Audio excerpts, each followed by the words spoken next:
Ce mardi 7 janvier 2025, le Ghana a annoncé la suspension de sa reconnaissance de la soi-disant race D. Cette décision marque un tournant significatif dans le contexte africain, confirmant le fléchissement progressif des derniers soutiens de cette entité fantoche.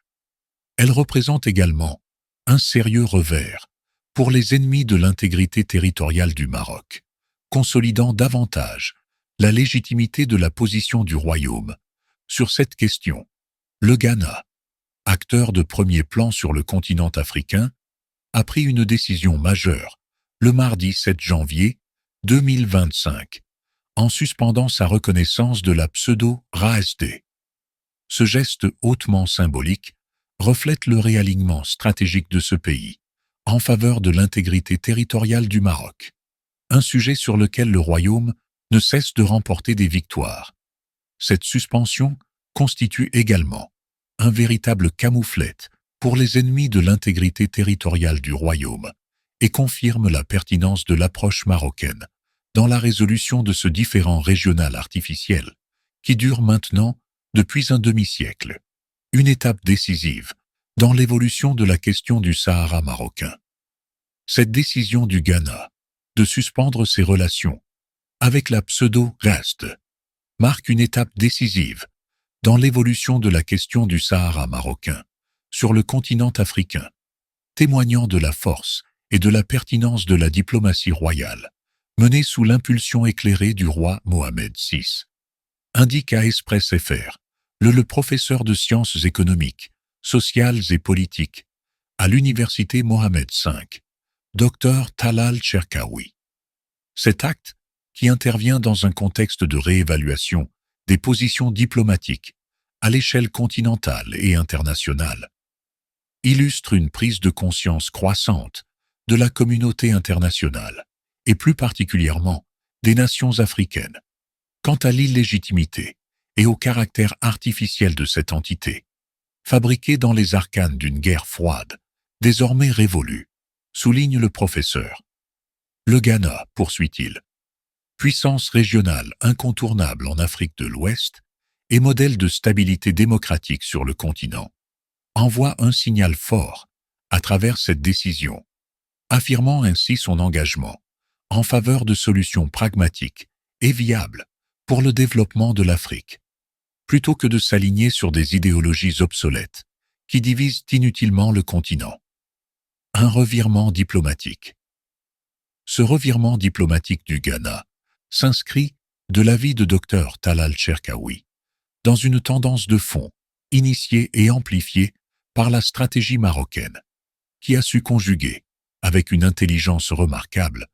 des arguments juridiques solides, des initiatives économiques innovantes et un travail constant pour tisser des liens culturels et historiques profonds avec ses partenaires africains. Sous la conduite visionnaire du roi Mohamed VI, le Maroc a entrepris, depuis son retour triomphal au sein de l'Union africaine en 2017, de consolider sa position en tant qu'acteur clé du développement africain, en promouvant une coopération sud-sud sincère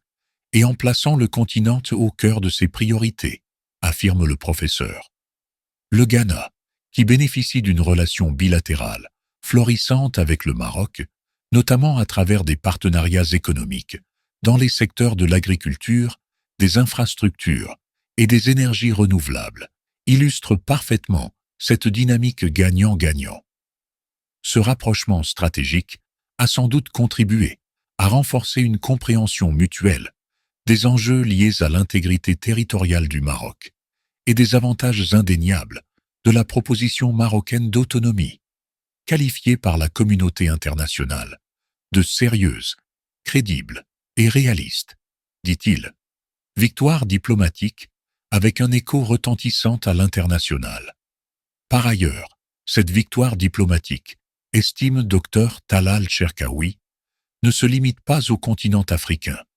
mais trouve un écho retentissant sur la scène internationale, notamment en Amérique latine, où plusieurs pays comme le Panama et l'Équateur ont récemment décidé de mettre fin à leur reconnaissance de la pseudo-RASD,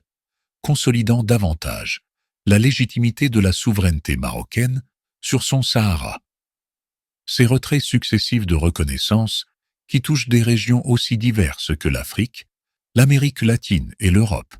reflètent une tendance irréversible,